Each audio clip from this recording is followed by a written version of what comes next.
Good afternoon, ফির চলে এসেছি লাঞ্চটা নিয়ে। দেখুন আজকে বানিয়েছি পাতলা মুসুরির ডাল, ফির এই যে একটা মিক্স ভেজ বানিয়েছি গাজর দিয়ে, তারপরে এই যে আলু ভাজা, আমলেট আর ভাত, তারপরে শেষে ভাত। আর এই যে গন্ধরাজ লেবু দেখতে পাচ্ছেন, আর এই যে পেঁয়াজ কাটা আর এই যে লঙ্কা, এসব কলকাতার যে লঙ্কাটা। আমাদের বাবা আমাকে শিখিয়েছে খাওয়াটা দেওয়া, বানানোটা বড় কথা না, পরিবেশন অনেক মোস্ট ইম্পর্টেন্ট। দেখুন আপনি নুন ভাতও দেবেন মিষ্টি মুখে, ভালো করে হাসি মুখে দেবেন তো সব কিছু ভাল লাগে। এনেকে আমি পঞ্চভোগ বানিয়েছি আর রেগে খেতে দিলাম, তাহলে ওইটা ভাল লাগে না।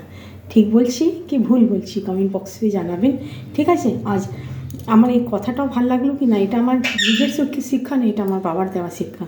বলতো নুন ভাতও বানা, বাকি খুব ভালো করে খেতে দে, মিষ্টি মুখে লোক খেয়ে তৃপ্তিও পাবে আর ভালো লাগবে।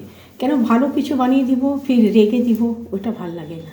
যদি কথাটা আর ভিডিওটি ভাল লাগে আর যে রান্না খেয়ে, তো প্লিজ কমেন্ট করবেন আর একটু জানাবেন, ঠিক আছে? Like comment share please. এই যে আমাদের কাছে কী আর আছে, বড়দের শিক্ষা দীক্ষায়।